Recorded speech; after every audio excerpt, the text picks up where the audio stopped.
So I asked you to find these three limits, both graphically and numerically. Really, either or would work.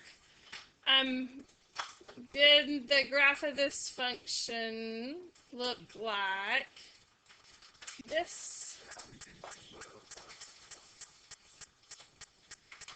At 5, we have an undefined value. Both of those are open dots, because when I plug in 5, I get a hole, right? But it's not a hole, is it? It looks like a hole at first glance, 0 over 0, right? This is a very special case of a 0 over 0 limit, and you need to be aware of it. If one of the two factors are in absolute values, you are not going to get a hole like you would expect, because of that jump that it causes. And if we look numerically, what are some numbers to the left of 5? Okay, closer. Closer. Okay, 4.9, 4.999, whatever you choose. For this one, it wouldn't matter, but in general, on limits, it does matter if you don't get very close. Wouldn't I get a negative number on top, the same exact number on bottom except positive? And if I divide a number by itself, except for one of them's positive and one of them's negative, I get negative 1. So graphically, I get negative 1. Numerically, I get negative 1. What about a number to the right of 5? 5.01. Would you agree I get a positive over a positive, which is positive 1? If the left-hand limit is negative 1 and the right-hand limit is positive 1, what's the double-sided limit? Now, this is as x approaches 5. If I were approaching any other number on this graph, could I do it? And how would I do it? Plug it in, right? Because that's how we do limits. Step 1, always plug it in. So this is a special case of limits. This is kind of a slide of notes for you. So did you say it was coming from the left? You put in a number from the left and see what happens. Put in a number from the right. See what happens. Like see where it goes close.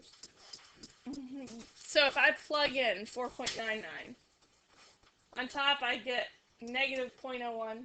On the bottom I get positive 0.01, which divides to be negative 1. Does that make sense? So that's doing it numerically. What's analytically? Analytically is algebraically. To do this one analytically, you're going to have to memorize this as an option. Not this exact problem, but memorize that you're either going to get 1 or negative 1 from the left or right, and then double-sided you're going to get does not exist. So this is a special case limit that you will need to have in your head as an option. This will be asked on non-calculator tests, so you need to make sure you could go through. Now, besides this graph, did I pick up a calculator to do any of this? No, you don't need one. It sure makes you feel better. But you don't need one to go through the process we went through to figure out these limits. Okay, 2 special limits that we need to memorize. Oh, we can't memorize them if we don't know what they are. So left-hand side of the room, so if you're from Maddie that way, do this in your calculator numerically. Right-hand side of the room, so Chris, this way, do this limit in your calculator numerically.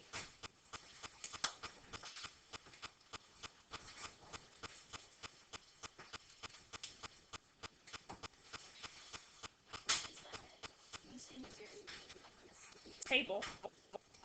Pick a number close to 0 on the right, pick a number close to 0 on the left. And when I mean close, I mean really, really close, right? Do you remember those table ones we did? That is numerically working a limit.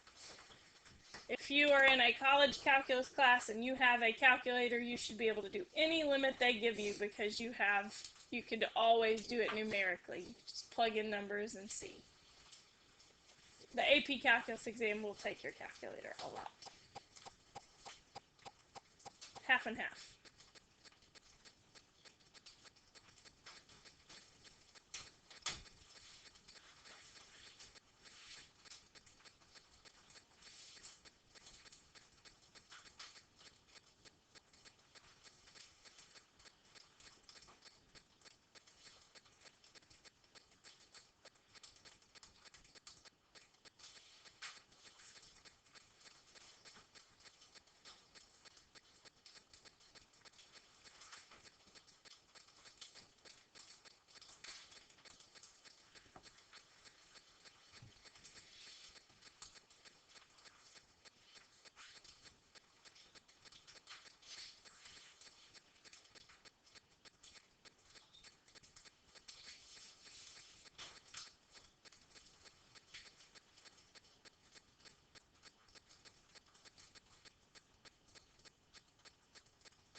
You can if you want to. Okay, what was the limit as h approaches 0 of sine of h over h? Left-hand side of the room. 1? Is that what everyone got? 1? Right-hand side of the room, what was this limit? Okay. These limits come up a lot. There is an analytical way to find these two limits. It's called the Squeeze Theorem. If we have time, I may show you the Squeeze Theorem at some point. But it's not a theorem you have to know in Cal 1. So we do have to know these limits. So you know what we do? We memorize them. I'll show you where one of them comes from with the Squeeze Theorem at some point. But for today, where they come from is your calculator and doing it numerically. But it turns out we can use that to do much more than just those limits by themselves. I do want you to know this limit only works if h is approaching 0, right? If h is approaching something else, what do? Just plug it in. Plug it in. But anyway, so let's look at the bottom two. It's a number over 0. Okay. Please stop. It's not a number over 0. It's minus 1. What is cosine of 0? So we get 0 over 0, agreed? Which lets us know there's more work to do. Does this look like one of those two special limits or a format of one of those two special limits? I've got to do some rearranging. The cosine of 5x minus 1, what would that have to be divided by? It would have to be 5x. Well, there's a 4 there right now. I'm going to move it over here. Is that the same thing if I just move that as a 1/4 there? Can I do that? Yeah, because fractions, you multiply the top and the bottom. I want a 5 down here. How can I make that happen? Put one on top and bottom.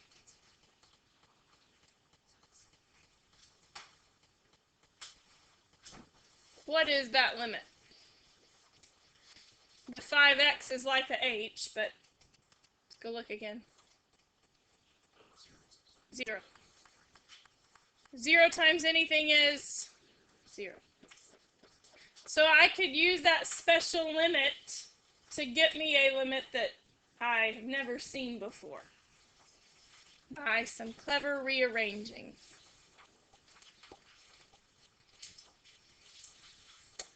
Now, yes, I put it in there. So there was a 5x here. To match this special limit, this has to be 5x also. Does that make sense? So I can multiply anything on a fraction as long as I do it to the bottom and the top. So when I put it down here, I put it up here too. But the one up here, I just kind of put out of the way. That makes sense? So we start talking special limits and people jump to them automatically, but what should you jump to automatically? Plug it in. Plug it in. This one's over 4, so Yeah, right? This is fine. Plug in 0, what do I get on top? 1. I don't need a special limit for every trig function. If you can plug it in, plug it in. Plus, maxing simplifies down to 1/4. Yes, sine squared plus cosine squared of anything is 1, right? As long as it's the same thing. Anyway. So this is how you use special limits. Let me do one more example. I'll just make one up.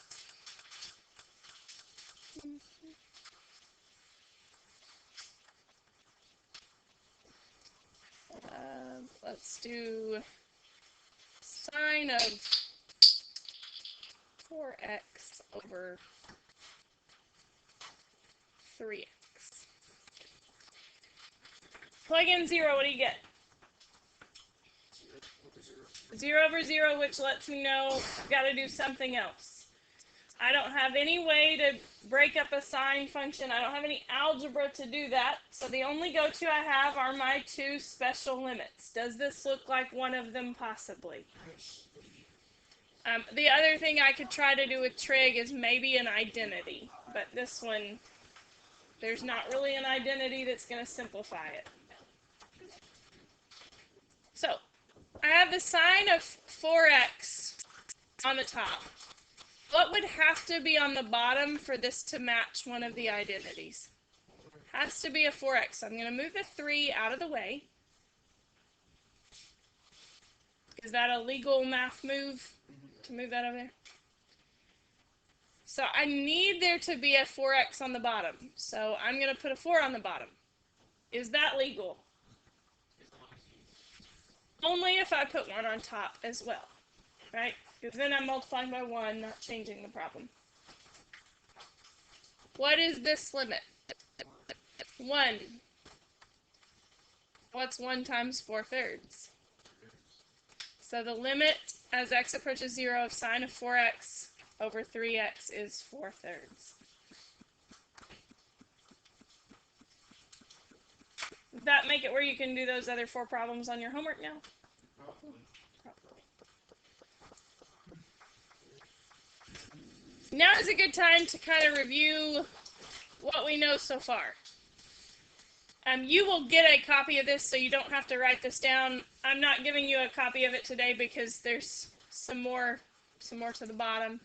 We do have some more examples to do with some absolute values, but here's what we know so far.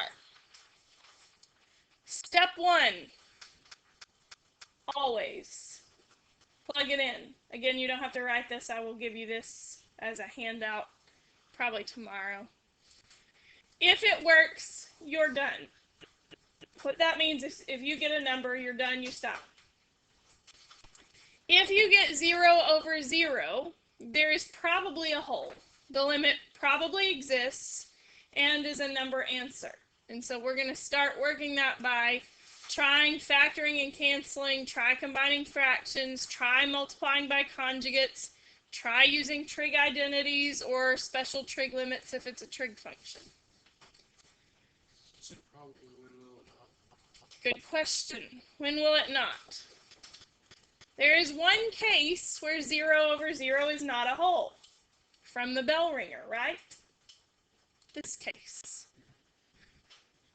Because we have that weird jump up from -1 to 1. The absolute value caused a strange place in the graph that normally would just be a hole, but ends up being a jump because of the absolute value.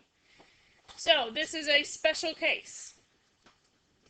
The limit as x approaches c from the left of x minus c over the absolute value of x minus c. And that absolute value could be on the top or bottom. It's going to cause the same effect.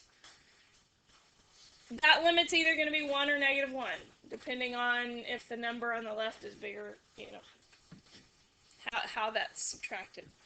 The right-hand limit is going to be -1 or 1.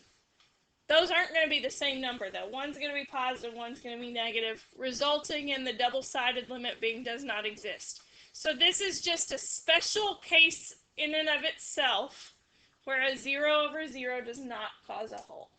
So, Drew, that answer your question? So almost always, if you get 0 over 0, you have a hole, but this is a weird case where you have a jump. So let's look at some examples. These will be non-calculator.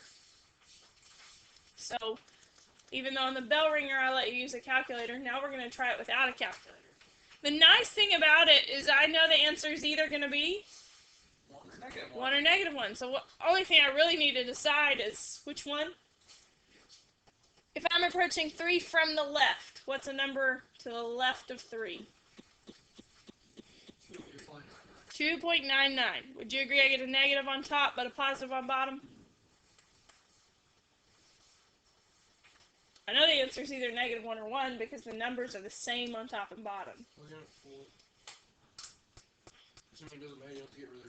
Right, on these you don't have to get as close as you do on other limits. I'm going to always get really, really close because later when we do other things you'll be like, well, why can't I just plug in a 4 to find this limit? Well, It's not very close, right? This one is a special case where you don't have to get real close, but we're going to pretend we always have to get close.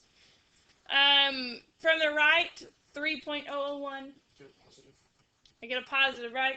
Positive on top. The bottom's always positive. Does everyone see why that would cause that? It would cancel and give you either a 1 or -1, depending on if the x is bigger than 3 or not. What does that mean for the double-sided limit? Okay, the next one looks like it's going to be much more complicated. It's got 10 minus 2x, but the same principle works, doesn't it? If I try to plug in 5, what do I get? 0 over 0, right?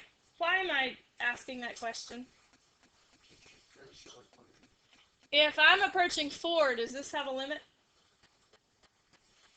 Yes, and it's the same from the left and the right. 4 is not an issue because I don't get 0 over 0, right? So be careful, plug it in.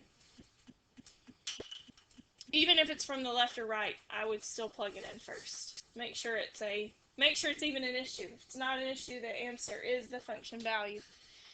Okay, from the left of 5, what's a number from the left of 5? 4.99. Would you agree 4.99 times 2 is smaller than 10? Correct. So positive on top and bottom, which gives me a positive 1. Negative. Negative 1. Does not exist. These are not complicated limits, but you have to be aware of them. You have to know they're coming and be able to pick out, oh, that's one of those weird absolute value ones. So, recap. We've talked about substitution. If it works, you're done. We've talked about 0 over 0, where we get a whole. And then we also talked about 0 over 0, where we don't get a whole. What we haven't spent a lot of time on is a number over 0. That will be our goal tomorrow. As you can imagine, we're going to start talking about vertical and horizontal asymptotes tomorrow. That is all I have for today. Your homework is coming around. Before I completely quit, while they're passing around that homework, since I do have time, I just want to, those of you going on past Cal 2 in math, so engineers, physicists, math majors, those of you in those fields, I'm going to show you where the sine of h over h limit comes from. So, hold on, I think I have a slide for it on a different one, so I'll get it out. Alright, really quick, squeeze theorem.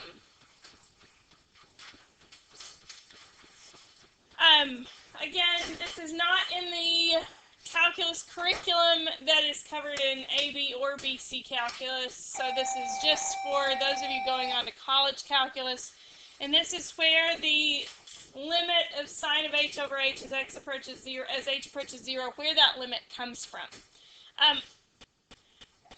Before I actually do the theorem, I kind of want to give you an idea of where it comes from.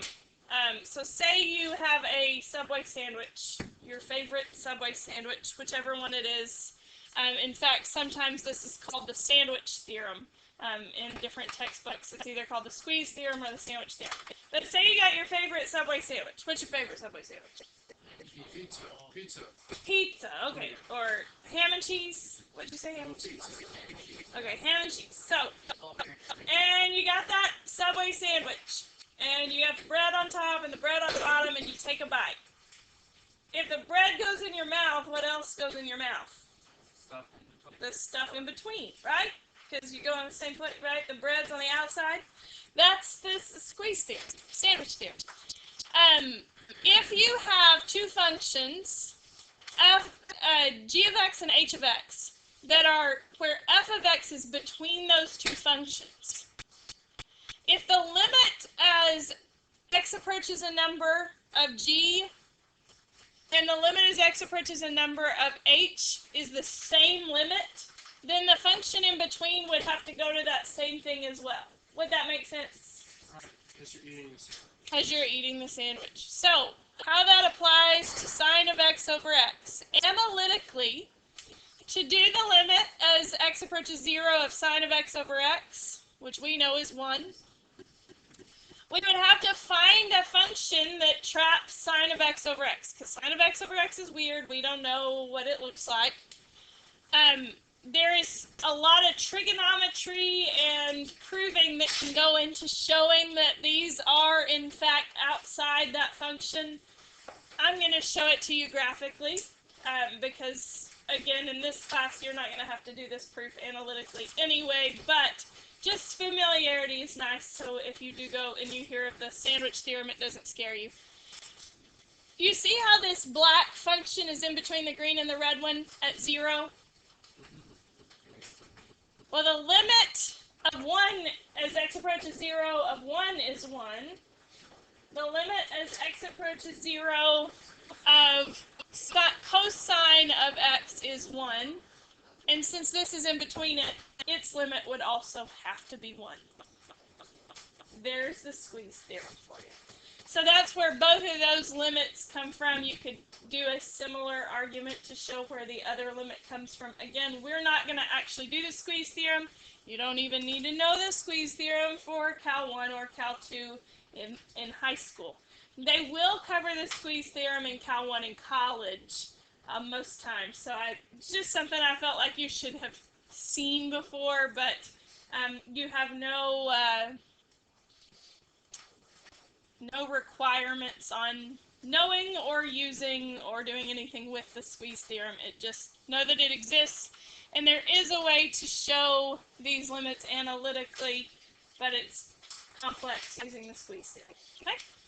Questions?